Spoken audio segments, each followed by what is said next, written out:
everyone, the Brain Scratch Comms here, with another IGN list, which, of course, IGN is short for ignorance. Because you can't spell IGN without a pen and paper. Wait.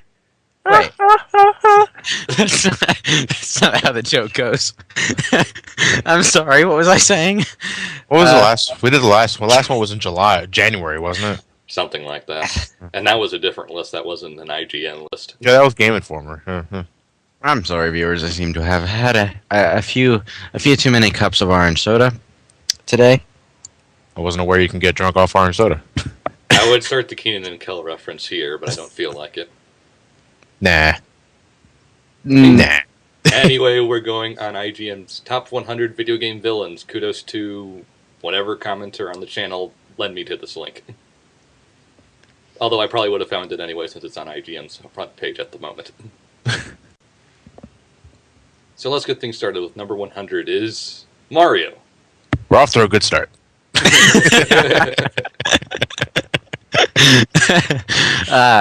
Mario from DK Jr. Yeah, not the Mario from the adventures we all know and love. I don't know, Mario is pretty asshole-ish, killing everything in sight while he tries to rescue the princess, but... True. He'd probably love this game. You guys ever played the original Donkey Kong Jr.? I have. Yeah. It's not terribly fun. No, it's aged. It hasn't aged well. But to be honest, unless you're not a Goomba, unless you're a Goomba or a Koopa, you couldn't really take Mario seriously as a villain.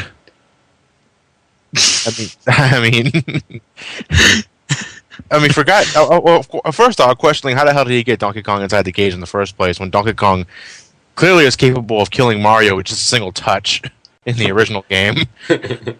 So, I'm still not exactly sure how he managed to capture Donkey Kong. Yeah. More importantly, why should we care and why should we see Mario as the villain, considering what Donkey Kong was doing in the first game? Well, if we're done with let's move Mario, If we're done with the villain who isn't actually a villain, let's move on to number 99. It's Coily from Qbert. What is this again? Qbert.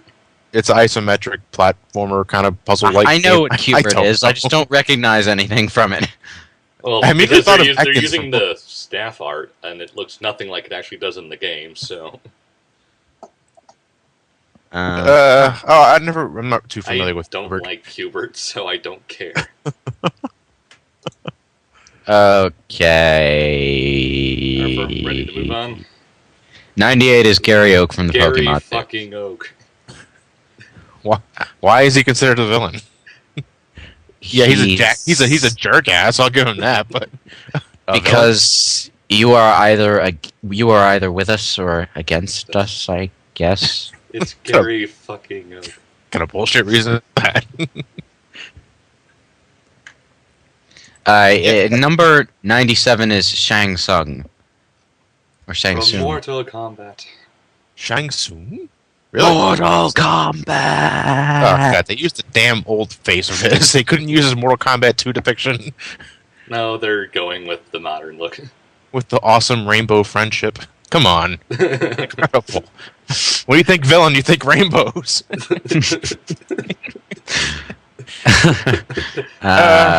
He doesn't really stick out to me.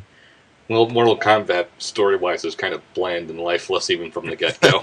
No, it's shit. It's not bland, it's shit. But I don't play the story, so...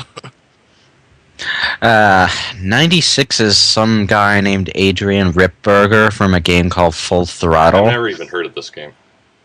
I'm familiar with the name Full Throttle. I never played it, though. Okay, So we've got nothing to say. So we've got nothing. Number 95, Captain Onishima from Jet Set Radio. I don't remember much from the story, but I remember it being a good game. Hell, is that his chin or is that a muzzle? Are we gonna? I'm assuming we're putting images with this video like last time. I might. Oh. I never played Jet Set Radio. It's a fun game. What do you do? You skate. Okay. Think Free World Tony Hawk, I guess. With cel-shaded graphics. Yeah. Alright. Okay. Don't know how that could possibly have a villain, but he's got a gun, so maybe that explains it. 94, Lance Vance from Grand Theft Auto Vice City. It's time for the Lance Vance dance. Bitches. I never played Grand Theft Auto Vice City enough to know. I never played Grand Theft Auto Vice City enough to know its villains, so I can't. Spoiler alert for Vice City players. He actually begins as your friend, and then later in the game he turns on you. Like all good 80s movies. Cliches. pretty much. Vice City is actually my favorite of the 3D Grand Theft Auto Same, game. just because of its pure 80s-ness. Yeah. And how much it looks like Miami Vice. But he's a typical like backstabber. Oh, what a surprise! Okay, so what earns him a spot on a top 100 list? The sheer filler. Simply because he starred in a popular game, right? Any list that goes over 25, the later half is always filler. Okay, 93 is Singe from Dragon's Lair. Excuse me. And was that a reaction or was that just a coincidental cough? That's just coincidental cough. Okay. I don't know who Singe is. From what I can tell on the picture and the description, he's an XP of that dragon from The Hobbit. Huh. Yeah, sure, why not? Okay, now we're getting into familiar territory. 92 is Sniper Wolf from Metal Gear Solid. They're showing the Metal Gear Solid Twin Snakes image because... That looks too good for the PS1. Frankly, the PS1 image looks like crap anyway, so I'm all for that, even though I don't really like Twin Snakes all that much, but whatever. Yeah. I think I think this is filler. They pulled villains. They pulled a Metal Gear villain out of a hat for the early parts of the list, and Cypher Almacy, what are you doing here? Number 91 is Cypher from Final Fantasy VIII. I didn't realize you went to 9 to 1. For God's sake. Well, I guess he does have this. He cut Odin in half, which won him back all the cool that does remind me. When I was back in my old college, my roommate was playing Final Fantasy VIII for the first time, and he got to the point where we fight Cypher and Odin's summoning. He obviously didn't know there was a scripted event. His reaction to Cypher cutting Odin in half was the best thing I've seen all year. Well, I don't know what Cypher's doing here. Well, there are plenty of better Final Fantasy villains that aren't on this list. He's here to own some lamers. I see that. You see that moment. It wins him back a lot of the cool points he lost, but only enough so that he breaks even at 0. So I don't know. It's like, why? What are you doing here, Cypher? Really? I stopped taking you seriously 30 hours ago. It's like, especially after we kicked your ass for the 5th time. Okay. 90 Daygulf from Elder Scrolls 3 Morrowind. I've never played this. I haven't played Morrowind. I assume that's how it's pronounced. It probably isn't, considering it's a fantasy game. But yeah, it's a Morrowind thing, and I couldn't get into Morrowind because the graphics are crap, and I played Oblivion first, so it's one of those I came to it too late games. It's like they were asking him for his last name, and then he couldn't think of one, so his last name was just What am I looking at?